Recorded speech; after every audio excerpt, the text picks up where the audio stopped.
magaalada Muqdisho iyo dalka oo dhan waxaa ka socda dib u dhis waxaana soo kordhaya dhismooyin casri ah laakiin dhibaatada ugu weyn ee hadda ka jirta koonfurta Soomaaliya waa wadooyinkii dalka oo burburay gaar ahaan wadooyinka Muqdisho dibadda uga baxa ee aada gobolada dalka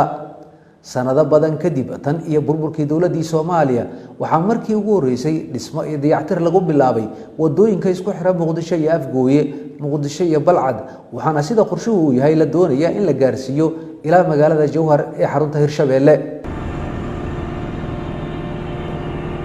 marka aad dul istaagto hawsha baaxadda leh ee lagu hayo dhismaha wadada Afgooye oo aan booqday gawaarida noocyadeeda kala duwan ee shaqeynaya shaqaalaha isugu jira Soomaali iyo waliba ajnabi ee subax walba u kala haya ayaa waxa shaki la'aan ku soo baxaysa in mar kale ay soo bidhaamayso rajadii beeraleyda labada shabeelle oo baahi weyn u qaba in ay suuq u helaan dalagyada kala duwan ee ay beertaan tiyo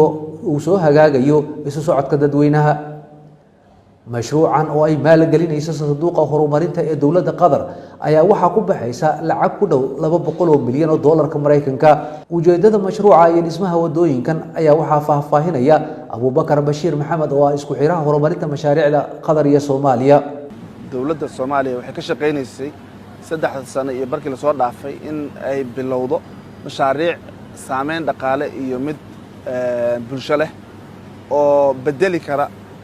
narrative-ka Soomaaliya laga yaqiinay oo ahaa in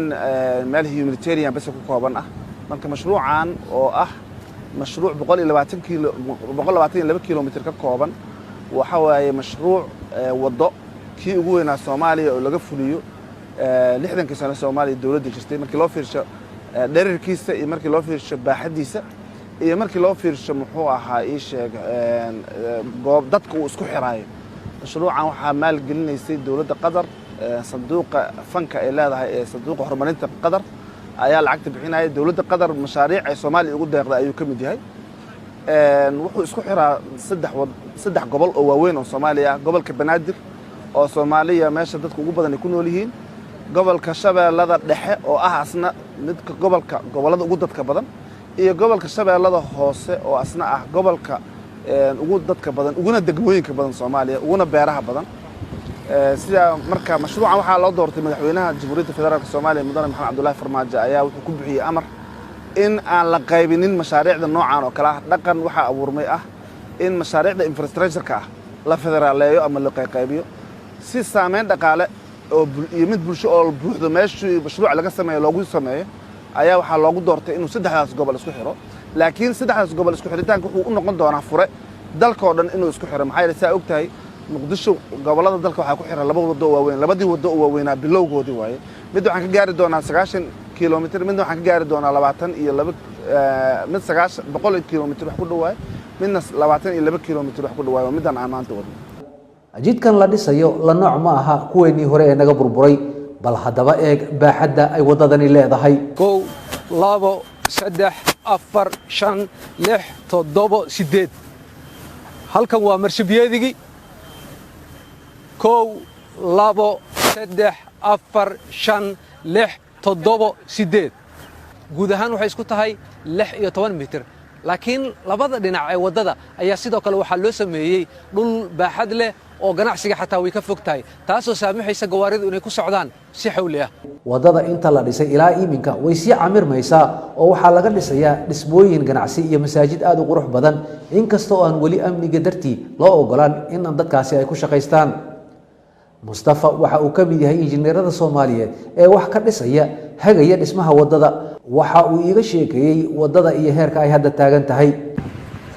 waa maasantahay magacaygu waa Mustafa Ahmed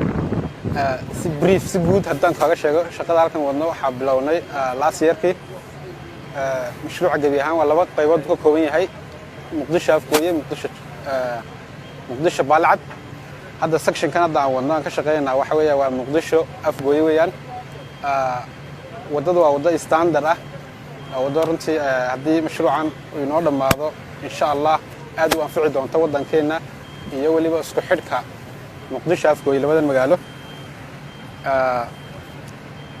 section Muqdisho Afgooye wuxuu ka kooban yahay laba distance ahaan waa 22.5 kilometer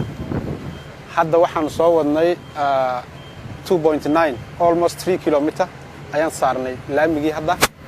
alxamdulillah shaqada si fiican ay u socotaa waad u jeedaan baan waleynayaa sidoo kale waddo standard quality leh waxyaabaha socday imika waxaa ka mid ah saa u socotaa in la saarayo asfaltigii sidoo kale waxaa la wadaa oo dhignay drainage-kii meelii biyo shubka ahaa alxamdulillah so far shaqada si fiican u socotaa Wilford Jack oo ah injineer farsamo yaqaan ayaa ii sheegay in sidii loogu talagalay uu ugu socdo qorshaha dhismaha wadada Afgooye laakiin arrimaha la xiriira sugidda amniga shaqaalaha Soomaaliyeed iyo kuwa ajnabiga ee ka shaqeynaya qalabka la adeegsanayo in xogaa yar dib u dhac uu keenay xilligii dhamaystirka wajiga koowaad ee mashruuca oo ah wadada isku xirta Afgooye iyo Muqdisho waxa uu sheegay in hadda ay dhamaystireen aasaaskii wadada ayna dhigayaan laamigii ama daamurkii koowaad kadibna uu xigi doono mid kale waxa Wilford uu kalsooni ka muujiyay tayada dhismaha wadada la dhisayo isagoo uu sheegay inay bixinayaan damaanad qaad buuxa oo ah in wadadaasi aan wax dayactir ah u baahan doonin muddo 20 sano ah. The design life, what we call the design life for this road is actually 15 to 20 years, minimum of 15 to 20 years. halkan xeeradeena ayaan ku haysanaa shaybaar hubiya tayada dhammaan agabka loo isticmaalayo wadada ayuu yiri Wilford. We have a laboratory in our compound back in our camp, and we have a daily, the consultants people, together with the contractors, are daily monitoring by taking samples from the field and testing in the laboratory. And we have international standards, AASHTO, that's the American standards, which we are following in our construction.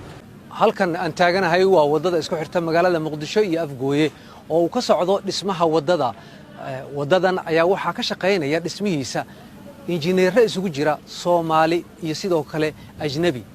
injineeradan ayaa waxay had iyo jeer ay isku dayayaan in wadadan ay ka dhigaan mid casri ah oo la jaanqaada wadooyinka caalamiga ah waxay leedahay laba fidqo waxaanay ka shaqeynayaan maalin walba intii ay karaan wadadan dhinacyada waa laga xiray sababta looga xirayna waxay tahay arrimo amni awgeed maalin walba ayay dadku halkan mari jireen laakiin hadda ma maraan wadooyin kale oo qardajeexa ayaa dadku ay marayaan oo ay ku tagaan Afgooye culays bay ku tahay laakiin waxa ka muhiimsan dhismaha wadada sida uu qabo Abubakar Sheekh mashruuca saameyn dhaqaale oo weyn mudane door ayaa la filayaa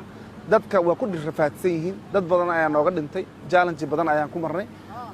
laakiin wax kasta waxa ka qaalisan waxa uu saameyn lahaan doono oo ah in beertii ruuxi soo saartay beertiisa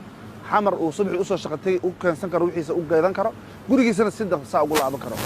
bariiska iyo galeyda iyo maxal laha yaanyada xamar laga cuno